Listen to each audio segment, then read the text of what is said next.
Parker is trying to make peace more than anything. He has this image of Emma sitting down with Amelia tomorrow, talking about how defensive Parker gets. First when she asks the wrong thing about the play, then later when Emma says something about some ex-girlfriend. It's not about the Holocaust, but it's got Nazis.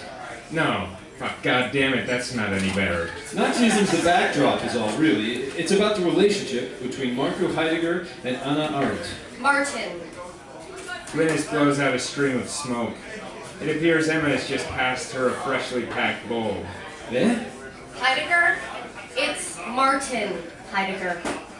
Glynis hands the pipe to Parker. Parker takes another drink of beer and sets the bottle down, taking a moment to ask, What? before lighting the bowl again. You said Marcus. Parker nods with his lips forming a tight seal and passes the pipe back down to Emma. She's still sitting cross-legged on the floor. Glynis is standing, as is Parker. Nobody is making much use of the furniture. So, Heidegger and Arendt? They were lovers?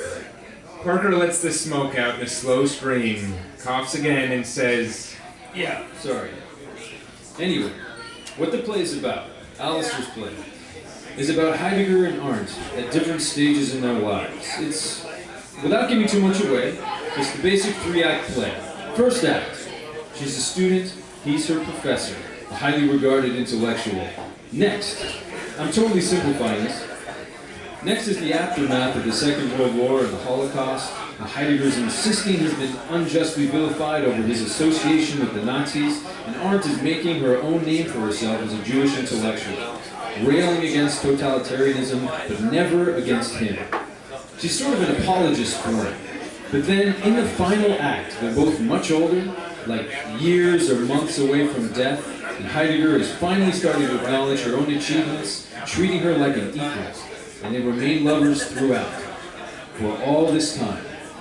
At least in Alistair's telling. And you're Martin Heidegger? Amelia and I play Arendt and Heidegger as they were when they first fell in love. Arendt was very young, but about 17 or 18, I guess. And Heidegger's quite a bit older.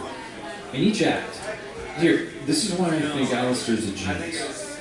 Each act is entirely post-coital. The entire act is set in the bedroom. The idea being that they keep meeting up and reigniting the spark of their early love, no matter what else has gone on in the interim.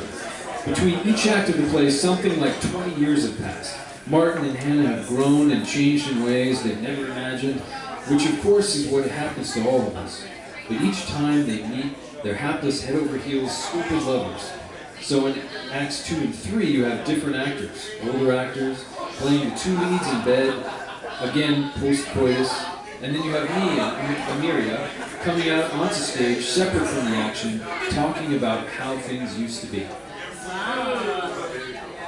The bowl keeps going around, and whenever it's not in his hands, Parker works on the beer. And you two fell in love. That's so romantic. Is it? I mean, no offense to you two, but really? Heidegger and Arendt? An inspiring love? Emma is looking up at Glynis like she's the most heartless iceberg of shit ever to float into her living room.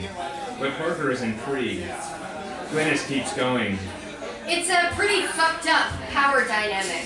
He's won first, like a lecherous old cunt taking advantage of his position of power to get this teenage girl's knickers off. And that's him at his best. Later in life, he's aligning himself with a political movement whose main reason d'etre is to destroy her entire race. And turning her attention back to Emma. Don't look at me like that. You seriously think this shit is romantic? It's not like Parker and Amira are taking this relationship as a model for their fucking love, Glynis. There's that word again, love. Emma really likes throwing that one around. Well, Parker wants to modify it, but Emma's not done with Glynis yet. And fuck's sake, who thinks like that anyway? He just said he fell in love with the girl he was working on a play with. I didn't say And you're that... immediately on him about the Holocaust.